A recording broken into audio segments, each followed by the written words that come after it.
¿Qué tal si tomamos un momento para orar en este tiempo y ponemos este tiempo en las manos de Dios y le pedimos al Espíritu Santo que nos hable en esta mañana? Señor, te damos gracias por este nuevo día que tú nos has dado. Gracias porque tú eres bueno. Gracias porque tu misericordia es grande, porque eres amoroso, porque eres increíble, porque eres poderoso. En esta mañana te queremos pedir que hables a nuestras vidas.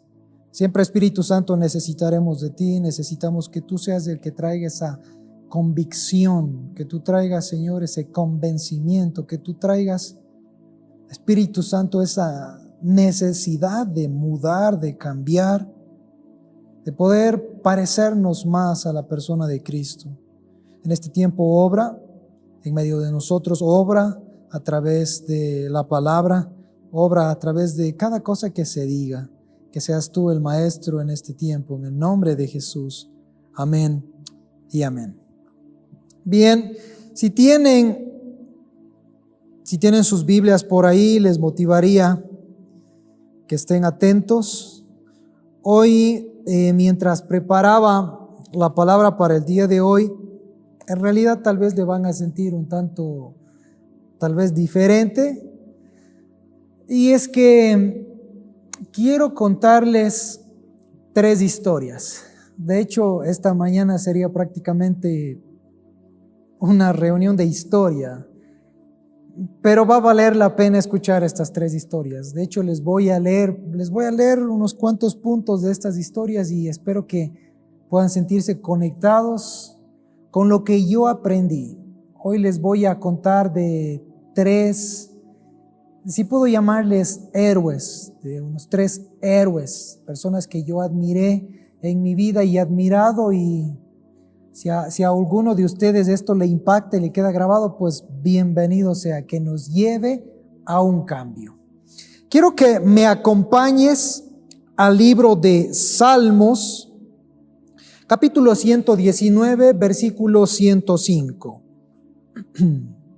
Salmos 119, 105. Y les voy a dar un momento para que abran sus Biblias. Yo al final del servicio me gustaría, poder hacer algo con nuestras Biblias, con la que se puede tocar, con la que se puede sentir, que podamos hacer algo. Así que busca tu Biblia, te doy unos segundos para que puedas correr a tu sala o a tu cuarto y busques tu Biblia. Salmos 119, versículo 105. La palabra dice así: lámpara es a mis pies tu palabra y lumbrera a mi camino. Lámpara es a mis pies tu palabra y lumbrera a mi camino. Estamos hablando en estas semanas, y de hecho en Latinoamérica se le conoce mucho a este mes de septiembre, y bueno, vamos nosotros como Iglesia Tiempos Nuevos a trabajar también ahora en el mes de octubre, como el tiempo de la Biblia, como la semana de la Biblia, como el mes de la Biblia.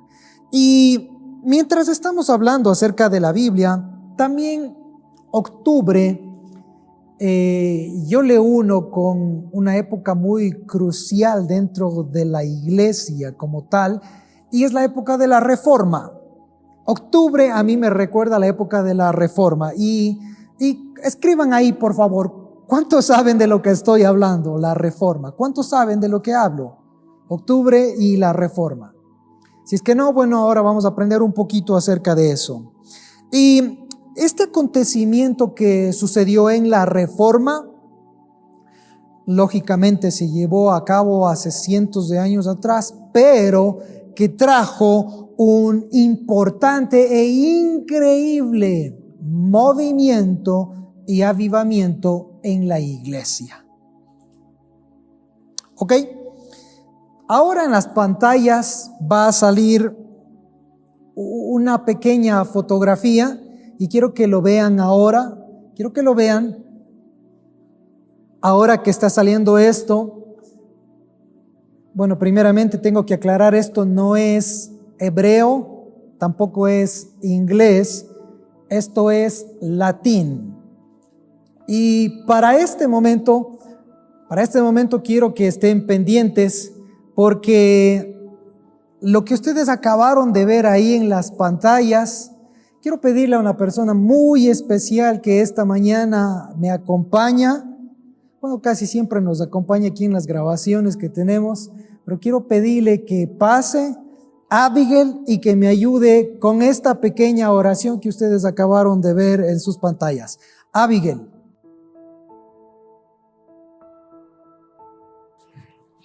Gracias a todos los hermanos que han estado viendo el servicio.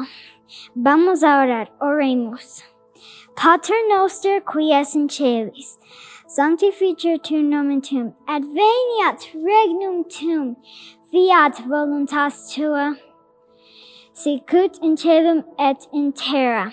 Panem nostrum quotidianum da nobis hodie, et dimite nobis debita nostra, sicut et nos dimitimus debitoribus nostris, et ne nos inducas in tentationem, sed libera nos a malo. Amén. Gracias, Abigail, gracias. Yo no sé decir esa oración, eso es latín. Tal vez alguien pensaba que estaba hablando inglés, no es inglés, estaba hablando latín. Yo me sé solo el Pater Noster y ahí se quedó y no sé más. Pero, ¿por qué utilicé este ejemplo y por qué utilicé esta oración? Padre nuestro que estás en los cielos.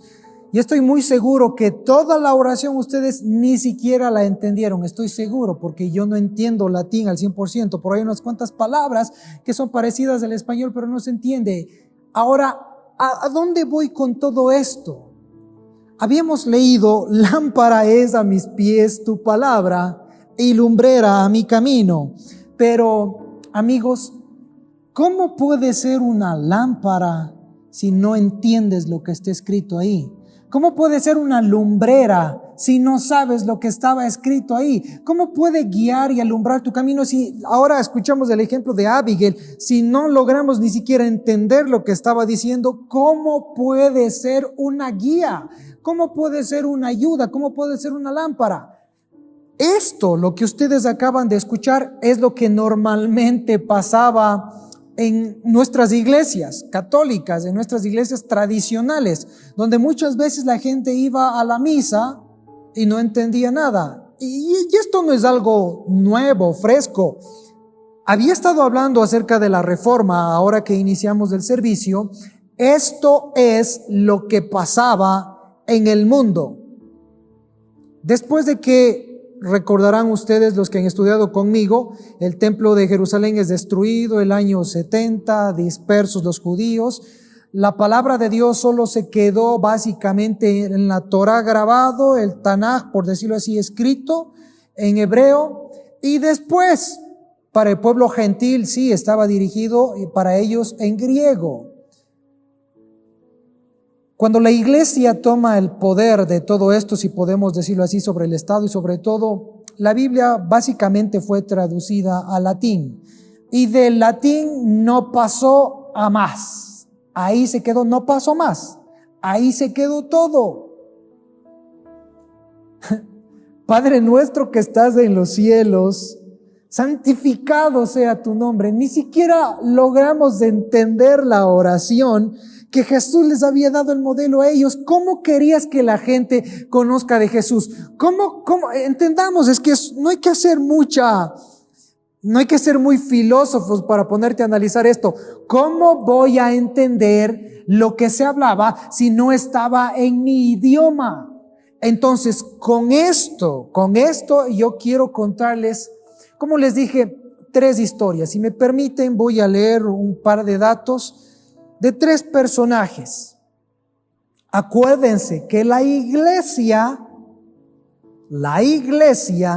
la representante de Cristo en la tierra, estaban solo con la Biblia en latín.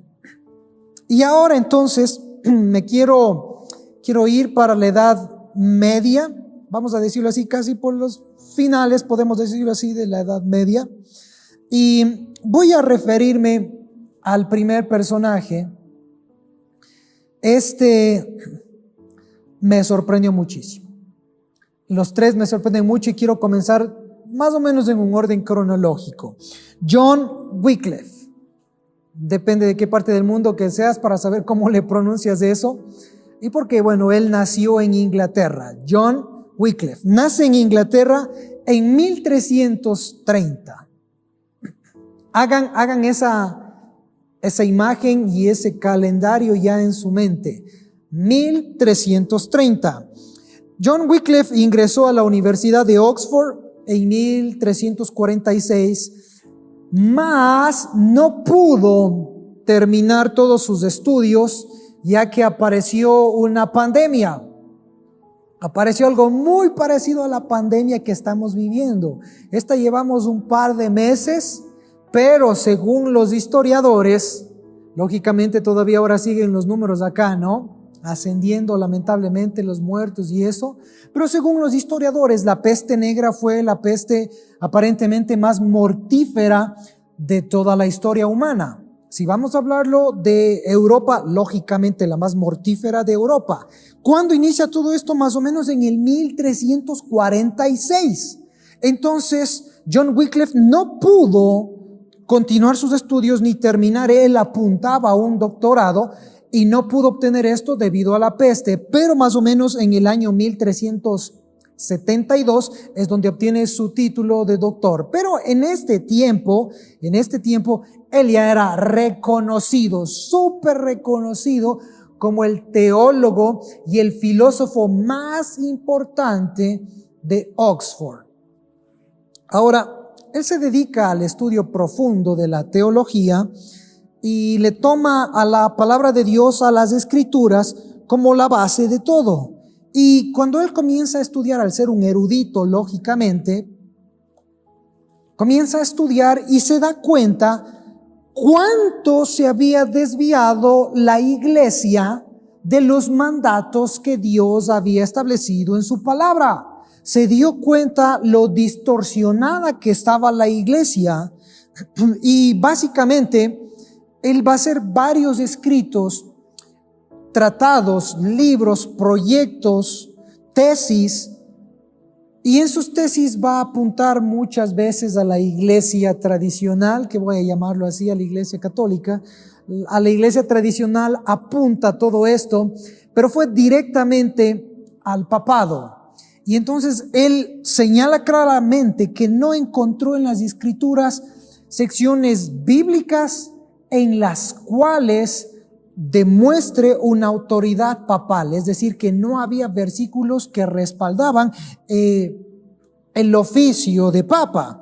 Entonces, él desarrolla su doctrina muy basada en la Biblia, y tales opiniones acerca de la iglesia le trajeron problemas grandísimos, y el Papa Gregorio XI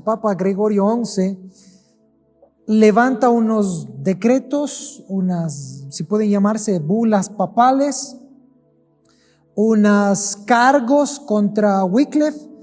Básicamente queda denominado y reconocido como hereje principal. 18 cargos fueron levantados en contra de él y fue reconocido, escuchen esto, como el maestro de los errores. Lógicamente él apuntaba directamente y decía: si Cristo vivió de manera sin lujos ni palacios, él decía, ¿por qué la iglesia tiene que pedir tanto esto? ¿Y por qué el papado tiene que estar de esta manera? Lógicamente entendamos que esto era muy espiritual.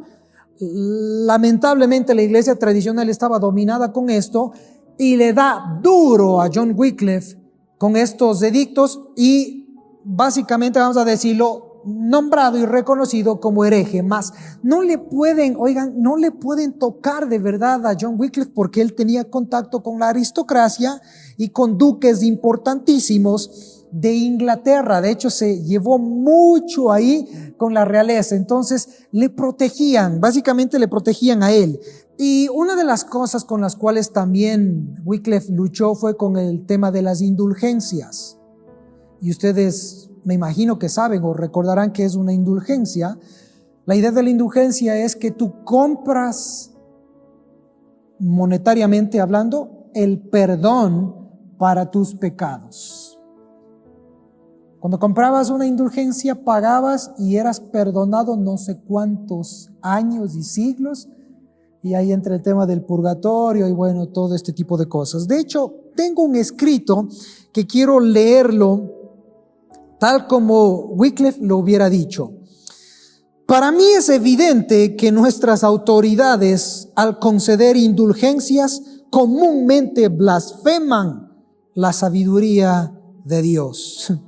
Wycliffe reiteró claramente la enseñanza de la Biblia. Él reconoció y enseñaba que no hay otra autoridad más clara que la Biblia y que es solo a través de ella que llegamos al conocimiento de la fe. Escucha otro escrito impresionante de él. Dice así Wycliffe: confíe totalmente en Cristo.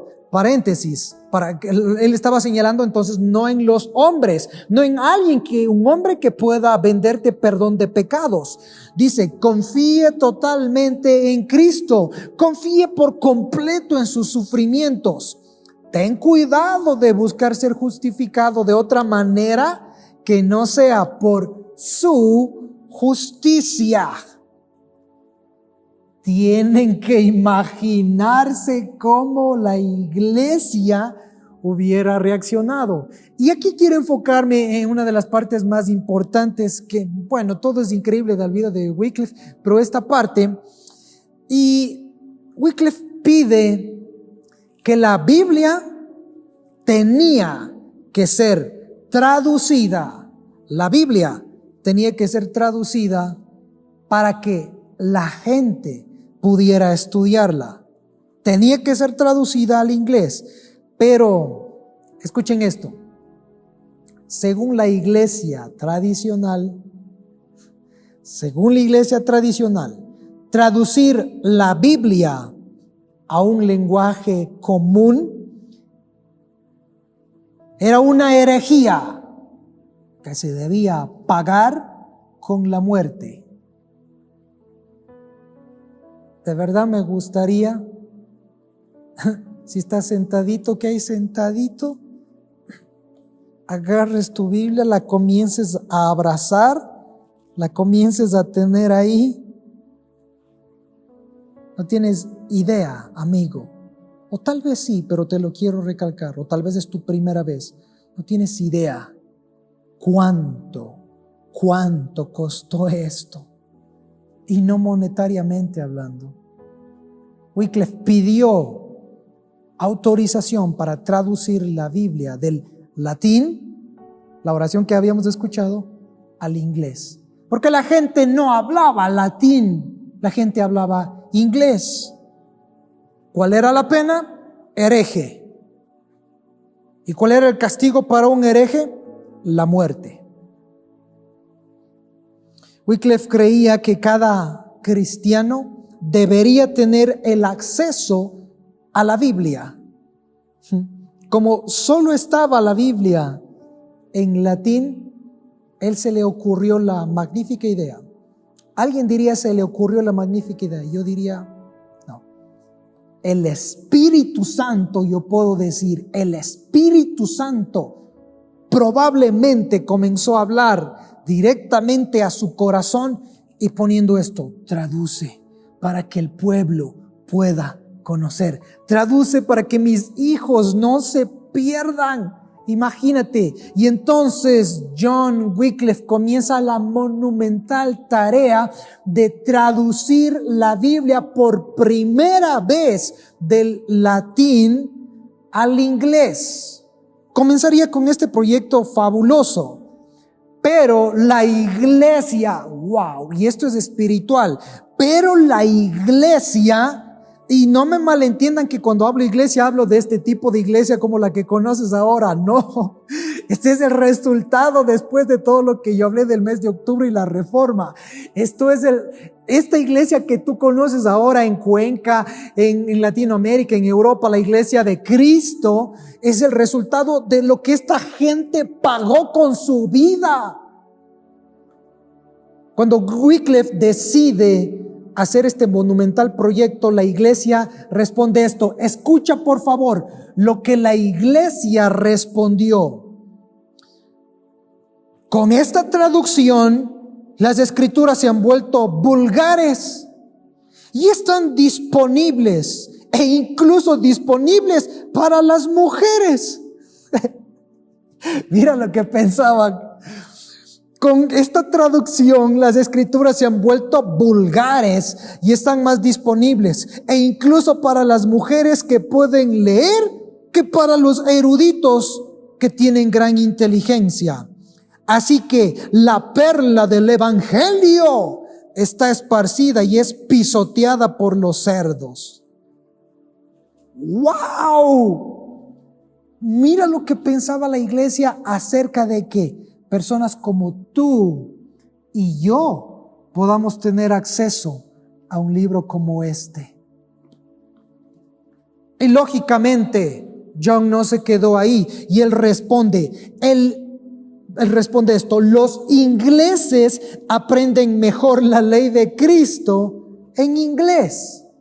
Claro, si la gente no sabía hablar latín, se iban a la misa y escuchaban un Pater Noster, un Padre Nuestro, que ni yo puedo pronunciarlo. Ahora, ¿cómo van a entender las verdades de la palabra de Dios si no hablaban el idioma? Por eso Wycliffe aboga y comienza a trabajar en la traducción de la Biblia y arranca con este proyecto. Y lógicamente pensando, si vos vas a traducir la Biblia, también tuvo que ser distribuida, porque no era lógico que hagas una sola copia o un solo ejemplar. Tenía que ser distribuida. Por lo tanto, este proyecto tuvo que ser copiado a mano tan cuidadosamente por gente que trabajaba con él. Y uno de sus amigos fuertes que ayudó en el proyecto fue John Turbay. Estos dos se metieron a fondo con un equipo igual para trabajar, de copistas, de traductores, de gente. Y estoy hablando aquí, amigos, antes de la invención de la imprenta. Esto no llegaría sino capaz que 100 años después. Esto no sucedió, así que tenían que ser hechos a mano, por lo cual los copistas tenían que hacer cuidadosamente cada trazo, cada letra, cada palabra. A pesar de los tantos desafíos que llevaron a producir esta Biblia, John Wycliffe logró preparar un gran número de pastores, quienes fueron a toda Inglaterra predicando y enseñando las doctrinas de Wycliffe. Wycliffe permaneció convencido totalmente de que la palabra de Dios era la base principal, que el perdón de pecados venía del Padre y que la esencia de todo era esto. Wycliffe murió en 1384. ¿Y sabes qué es curioso? Casi 100 años antes del nacimiento de Martín Lutero. A veces le tomamos a Lutero como el papá de la Reforma. Ya hubo gente que más pronto pagó, abrió camino, abrió brecha. Wycliffe murió antes de que en la totalidad la Biblia sea traducida, por lo cual se le adjudica a su amigo John el hecho de haber terminado toda la traducción de la Biblia. Y John Wycliffe murió incluso antes de que la Iglesia Católica, escucha, antes de que la Iglesia Católica podría nombrarle como hereje oficial y levantar cargos. Y lo increíble de esto, vean cómo es de espiritual. No puedo creer lo que les voy a contar.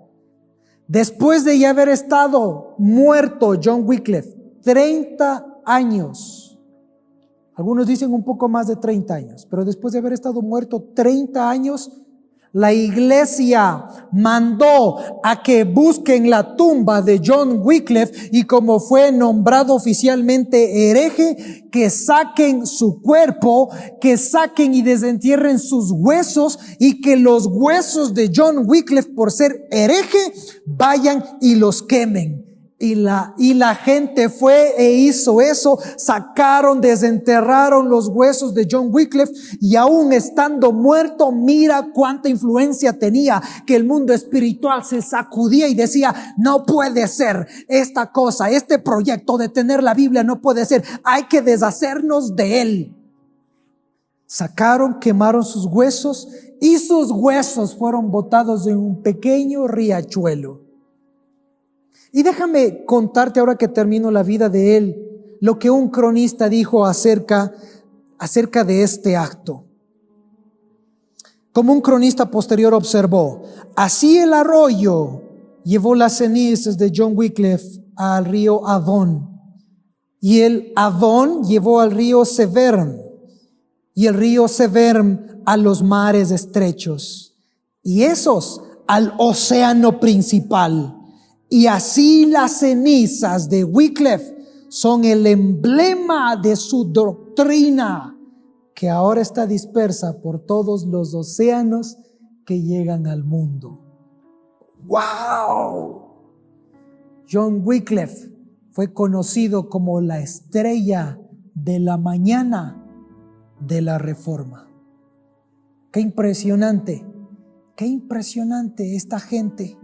No sé si ahora te cuento esto para que entiendas el valor de la palabra. Te cuento esto para que veas. Y aquí tengo una hoja que quiero mostrarte. Si no sabes, tengo una hoja de la Biblia de John Wycliffe.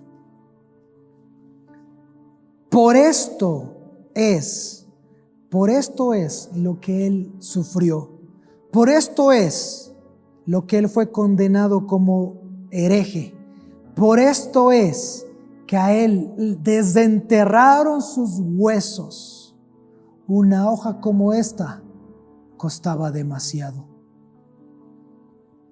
Qué triste que en nuestros días no podamos valorar algo como esto.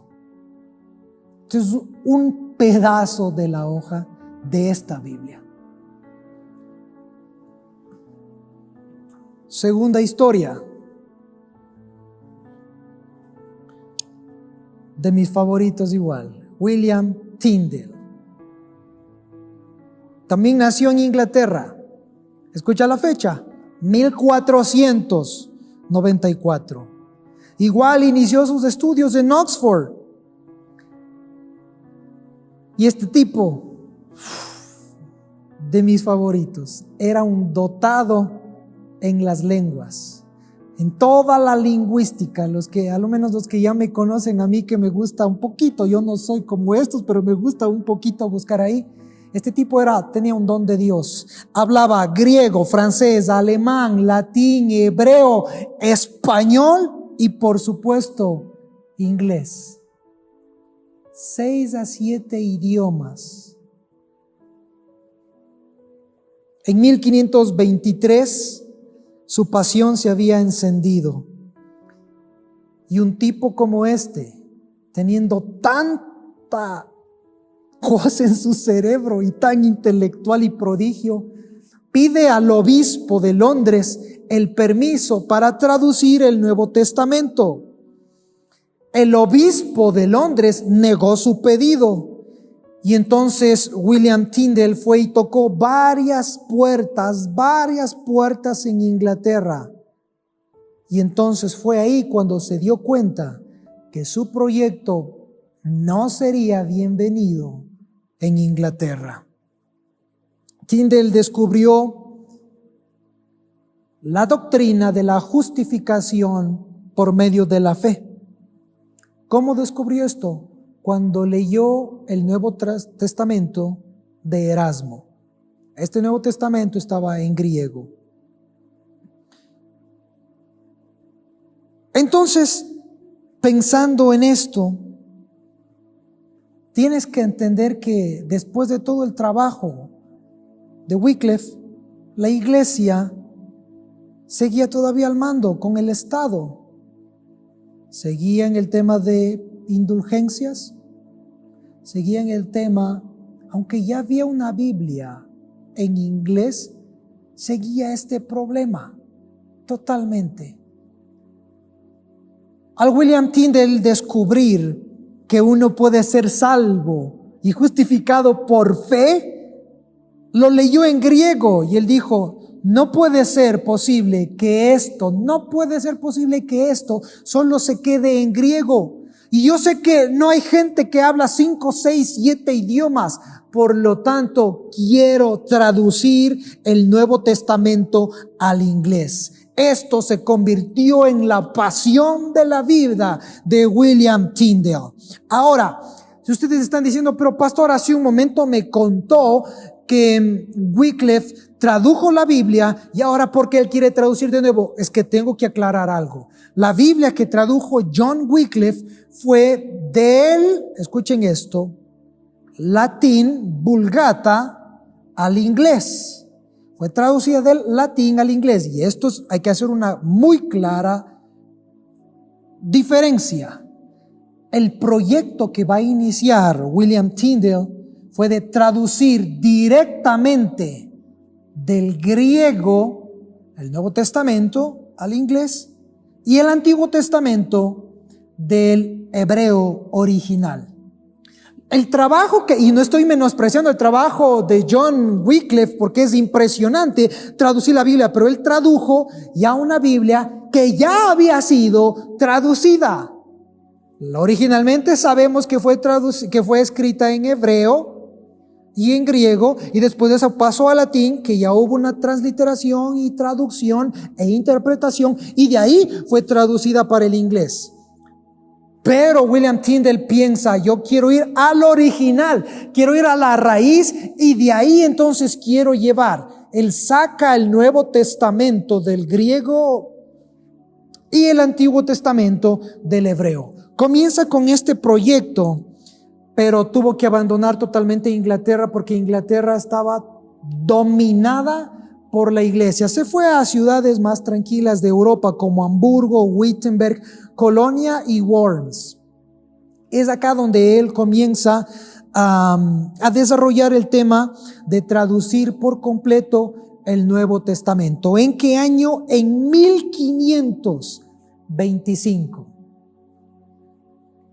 1525 tiene el Nuevo Testamento traducido del griego al inglés.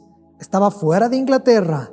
Ahora, ¿qué hago con esto? Si quiero que mi nación aprenda la Biblia.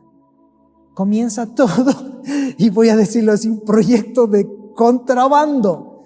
Comienza con un proyecto de contrabandear Biblias escondidas, probablemente en saquillos de frutas, de comidas, y metía todos los Nuevos Testamentos dentro de la comida y era enviado tal vez por caballo, enviado por barcos y llegaban así.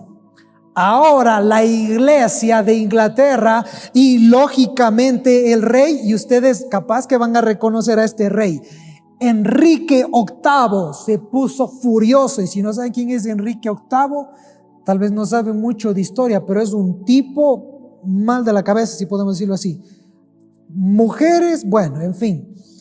Enrique VIII y el cardenal de Inglaterra se oponen totalmente al proyecto de Tyndale, y las autoridades hacen algo hasta tal vez ilógico. Comienzan a comprar todas las Biblias o los Nuevos Testamentos que eran metidos de manera ilegal. Comienzan a comprarlos para así evitar que los ingleses comiencen a leer, pero irónicamente comenzaron a financiar los proyectos de traducción de Tyndale. Sin saber, estaban pagando para que el proyecto continúe vivo y continúe trabajándose. Mientras tanto, Tyndale se había mudado a otra ciudad un poco más tranquila, donde en realidad estaban libres los ingleses de poder profesar, si podemos decir así, su fe. Y en este lugar sí era libre del Sacro Imperio Romano. Durante 9 años, William Tyndale se las arregló para evadir a las autoridades, para revisar ya su Nuevo Testamento y comenzar a traducir todo el Antiguo Testamento. Durante años Tyndale también entregó buenas obras. Y me imagino que él decía básicamente, no puedo solo creer en Jesús y no hacer lo que Jesús haría. Así que algunos dicen que al inicio de la semana se iba por las calles y buscaba a refugiados ingleses para apoyarles.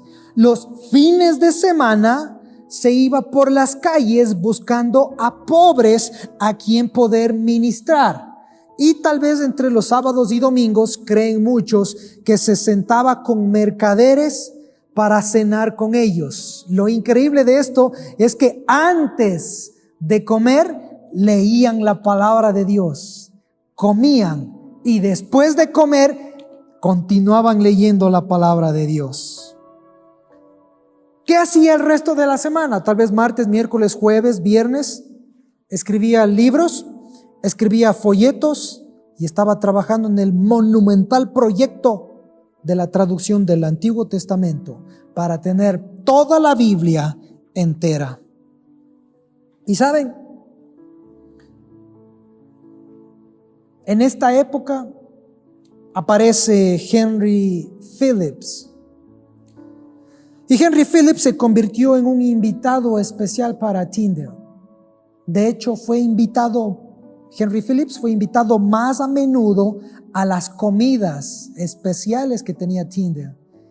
Y Phillips fue uno de los poquísimos que tuvieron el privilegio de ver las copias originales y los trabajos originales de Tyndale. Lastimosamente, William Tyndale no sabía que Phillips era un mentiroso, era un traicionero. No se sabe si fue enviado por las autoridades inglesas o por el Sacro Imperio Católico Romano. El punto es que él quería entregarle a las autoridades. Un día, en 1535, Phillips engañó a Tyndale, llevándole lejos de su zona de seguridad, mintiéndole, y le traiciona y es entregado ante las autoridades. Rápidamente fue enviado a la prisión estatal, a la gran prisión estatal de los Países Bajos, y fue puesto bajo cadenas. Entró a un juicio terrible porque entenderán que el que traducía la Biblia era considerado hereje. Pasó meses en la cárcel y su juicio llevó muchísimo tiempo. Después de que las autoridades llegaron al acuerdo de que fue un hereje, dejaron a la libertad del pueblo para que tomen su castigo. Y saben, estamos en octubre ahora. Un 6 de octubre, algunos dirían viernes. Un viernes 6 de octubre de 484 años atrás. Claro, no puede ser tanto, solo 484 años atrás. Un 6 de octubre de hace 484 años atrás,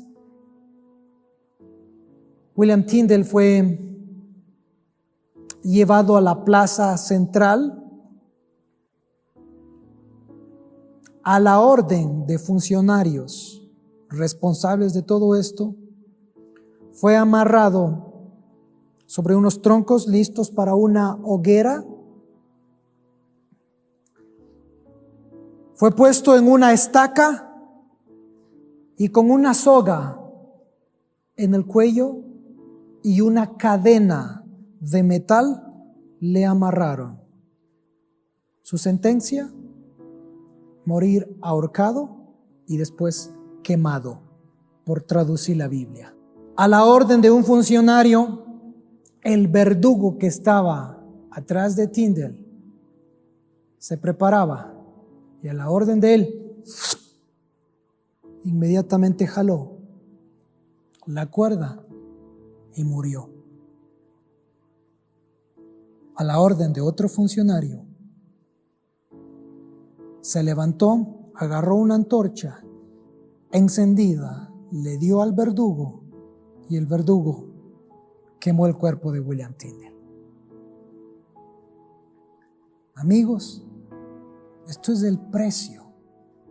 Esto es el precio que ellos pagaron para ser seguidores de Jesús. Los que tienen la Biblia en inglés le deben muchísimo a William Tyndale, porque básicamente es considerado como uno de los padres del inglés. De hecho, a William Tyndale se le conoce como el padre de la Biblia inglesa. Tengo una hoja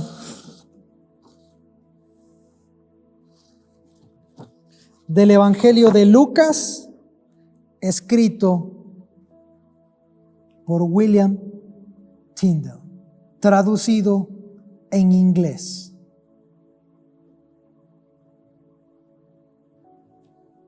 Muy fácil de leerse. Muy fácil. A esto ellos apuntaban, porque creían que la gente solo puede ser salva por la fe en Jesús, y su base principal era la palabra de Dios. Daban su vida a esta gente. Daban su vida a esta gente por una Biblia. Te pediría, no sé si estás de nuevo al lado de tu Biblia, que le abraces, le digas: wow, Señor, perdóname por tantas veces, incluso hasta dejarle olvidada.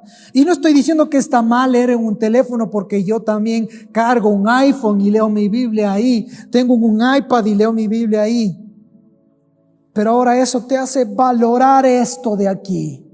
Esto puede ser entonces el mes de la Biblia. Esto puede ser entonces la base tuya, mi base. Gente pagó un precio altísimo por esto y nosotros muchas veces no lo valoramos. Incluso el enemigo nos hace que le tengamos hasta escondida, tal vez ahí, ignorada, y no entendemos cuánto se luchó para poder tener algo como eso en nuestros días. Y quiero terminar contándote una tercera historia. Hablamos de dos personajes increíbles, de los primeros precursores de la Reforma en inglés, y ahora quiero referirme en español. Casiodoro de Reina. Vamos a las mismas fechas. Para el año 1500, para los años 1500, no había una Biblia traducida al castellano. No había una Biblia en español. ¿Saben? Hay un escrito que quiero leerles. Poseer un ejemplar de la Biblia era un lujo que solo los ricos y eruditos se podían dar. Wow. Tengo que leer de nuevo eso para que entiendas lo que tienes en tus manos ahora.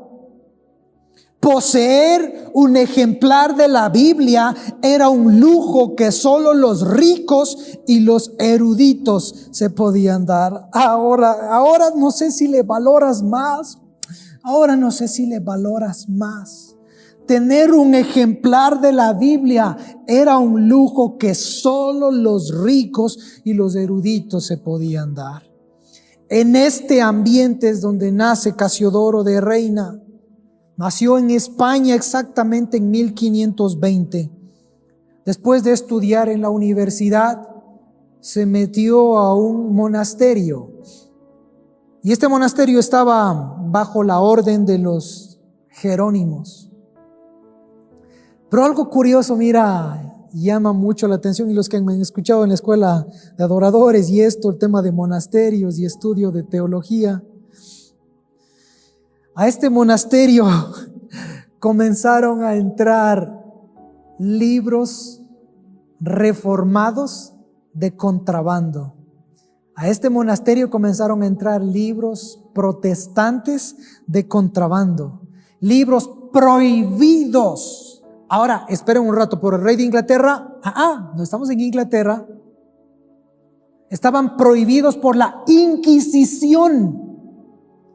Es en este ambiente, en el monasterio, donde estoy seguro que el Espíritu Santo comienza a sacudir la vida de Casiodoro de Reina.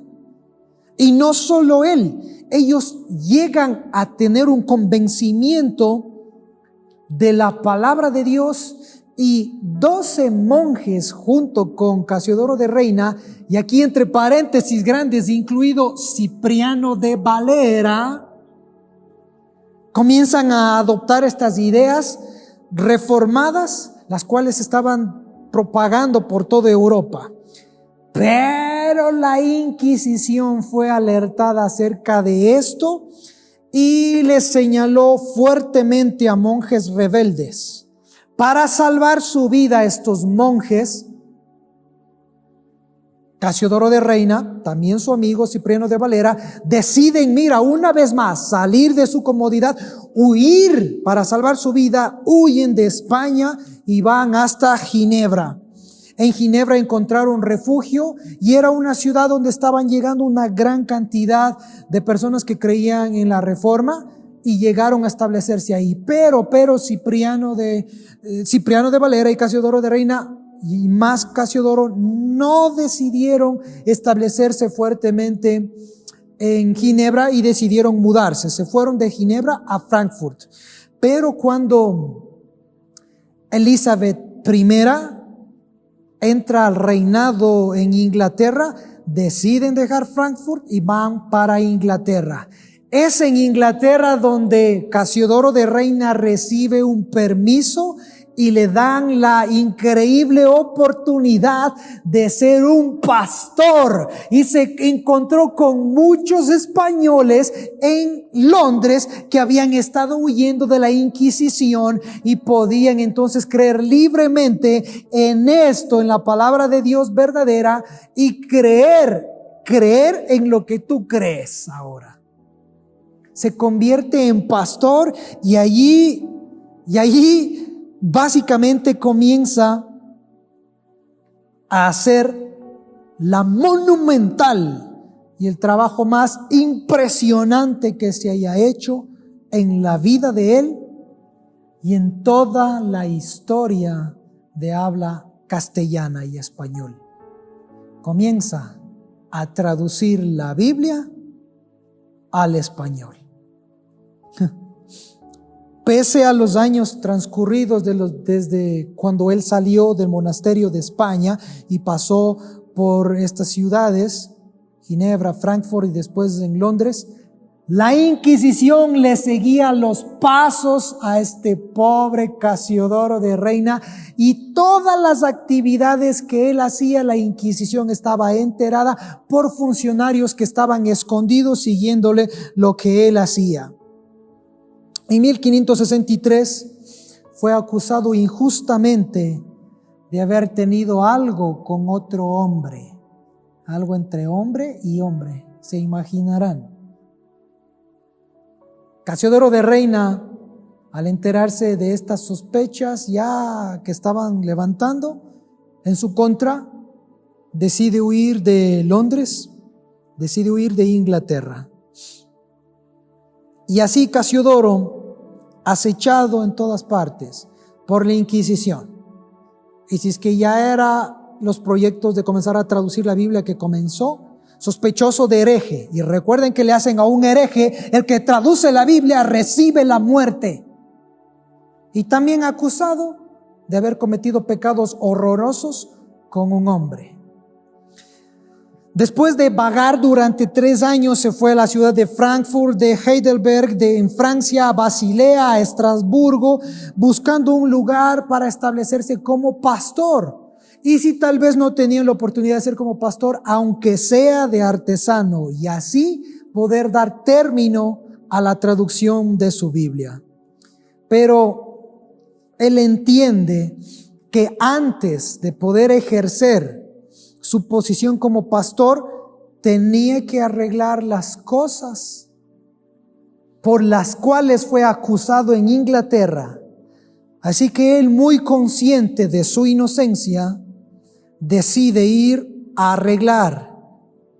Regresa a Londres a un nuevo juicio. Y sé que no vas a adivinar, para no decir adivinas, pero sé que sabes cuál sería la conclusión de esto. Él no cometió pecado con otro hombre, por lo tanto queda libre de todo cargo y sale a la luz historias falsas y cargos falsos que la iglesia y la Inquisición habían estado levantando en su contra para desacreditarlo. La injusticia y toda esta injusta persecución a la cual le fue el objeto no lo detuvo para entregarse por completo a la traducción de la Biblia. Logra conseguir financiamiento, ¿ya? Logra conseguir todo esto para hacer la traducción. Pero aquí viene lo increíble. Cuando Casiodoro de Reina inició el proyecto, él dijo: no voy a agarrar del latín. Fue a las fuentes originales del hebreo, arameo y griego. De nuevo, fue a las fuentes originales del hebreo, arameo y griego para que ahora sí puedo decirte esto. Tú tengas esto en tus manos, esta Biblia.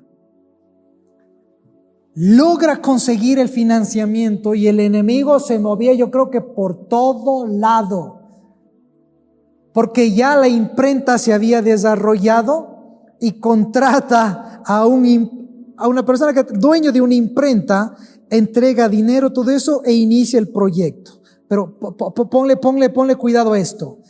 Cae tan gravemente enfermo Casiodoro de Reina, así tan gravemente enfermo, que pasó semanas y semanas y semanas y semanas postrado, acostado en una cama, sin poder continuar con el proyecto.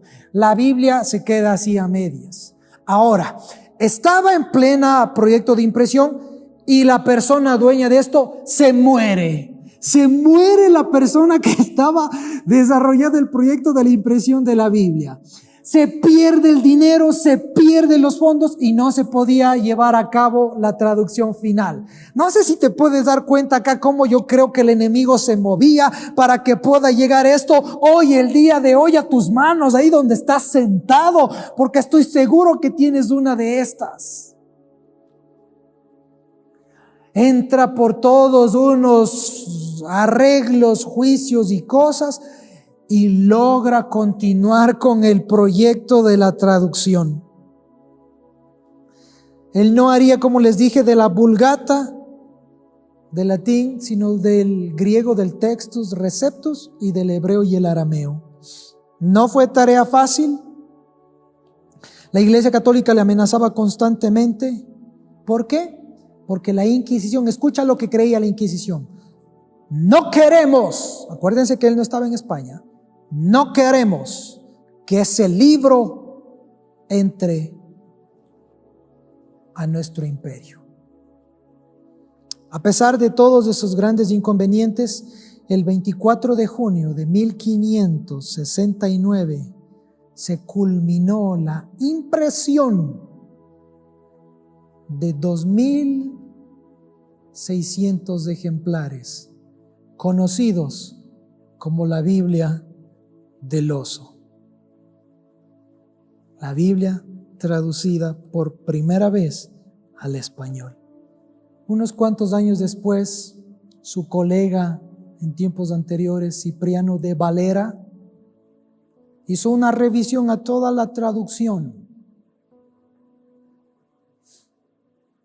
Hizo algunos cambios, algunos comentarios, cambió el orden de algunos libros. La Biblia fue llamada también como la Biblia del cántaro. La primera la Biblia del oso y esta la Biblia del cántaro. Pero después se le conocería a la primera, que era de Casiodoro de Reina, y el que la revisó, Cipriano de Valera. Reina Valera. Y quiero mostrarte una última hoja que tengo, y esta Biblia la tengo completa conmigo. Esta es una hoja del libro de Génesis en castellano del 1500. Esta es una hoja del libro de Génesis escrita por Casiodoro de Reina. ¿Cuánto les costó a esta gente? ¿Cuánto les costó? Y tú te resistes a estudiar la palabra. No le des espacio al enemigo. ¿Sabes? Después del proyecto de impresión y revisión de la Biblia que tienes en tus manos, durante 200 años se perdió esta Biblia. Después de que se terminó de traducir, pasó al olvido durante 200 años. El enemigo quería destruir la vida espiritual de tanto hispanohablante. Pasado estos 2 siglos, la Biblia comienza a retomar de nuevo con fuerza. Y hasta una imprenta, una vez más, de la Universidad de Oxford, apoyó el proyecto y cobró fuerza una vez más. ¿Sabes? Cada año se publican cerca de 3 millones de ejemplares. 3 millones de ejemplares. No permitas que el trabajo de toda esa gente que te mostré se pierda. Murieron en la hoguera, murieron estrangulados, sus cuerpos fueron desenterrados y aún sus huesos quemados. ¿Solo por qué? Para que la gente como tú y como yo puedan tener acceso a la verdad, a la luz. El libro de Salmos decía: lámpara es a mis pies tu palabra y lumbrera mi camino. ¿Cómo podía haber sido una lámpara para ti y para mí si nunca hubiera llegado esto a nuestras manos? No menosprecies lo que tienes ahora ahí en tus manos. Abrázala, ámala, cuídala más que nunca. Sé que es hasta ahora una enseñanza diferente a la que solemos dar, pero me parece tan necesario que sepas cuánto esta gente pagó para que podamos tener esto ahora aquí, que ha salvado vidas de millones y millones y millones de personas en todo el mundo. Y así hay la historia de Martín Lutero y la Biblia al alemán. Leímos, aprendimos en inglés y ahora en español. No dejes tu Biblia olvidada. No dejes la palabra de Dios empolvándose. No te alejes de un discipulado. La gente perdía la vida. Los niños, escucha esto, en la época incluso de Tyndale, un niño, literalmente, un niño que podía decir Padre nuestro que estás en los cielos, a esa familia eran llevadas y quemados. asesinados por decir una oración como esta. ¿Cuánto pagaron para conocer más de Jesús? Si todavía no te has inscrito al discipulado, te motivo a que lo hagas. Te motivo a que, si quieres regalar a alguien un regalo valioso, esto de hojas es de los mejores regalos que puedes hacer a alguien. Salva vidas, salva vidas. Gracias, Padre. Gracias, Jesús. Gracias, Espíritu Santo, por ese maravilloso movimiento a lo largo de estos siglos, para que podamos tener tus pensamientos en nuestras manos. Ayúdanos a valorar lo que estos hermanos hicieron mucho tiempo atrás, para que nosotros hoy podamos tener acceso a tu palabra. Ellos fueron los que evangelizaron de esta manera. Pero si nos ponemos a pensar en los versículos, ¿cómo creerán en alguien que ni siquiera conocen? Hubiera sido imposible, Señor, si tu palabra no llegaba a nuestras manos de esta manera. Qué increíble la vida de estos hombres. Ayúdanos a valorar el precio grandísimo que se pagó para que podamos conocerte más a través de tu palabra. Que esto quede grabado y sembrado en nuestros corazones. Ayúdanos a ser apasionados como estas personas que escuchamos. Ayúdanos a ser así apasionados que estemos hasta dispuestos a dar nuestra vida por ti. No tan cómodos que incluso con esta facilidad ahora del internet, ni siquiera querer prender una cámara o conectarme a un discipulado, o tan cómodo ni siquiera conectarme a un servicio. Ayúdanos a entender cómo esta gente moría en hogueras por aprender más de ti, por saber más de ti. Ayúdanos a tener esa pasión por tu palabra. Enamóranos más de ella, Espíritu Santo. Enamóranos más de ella. Que esto se quede grabado y sembrado en nuestros corazones. En el nombre de Jesús. Amén.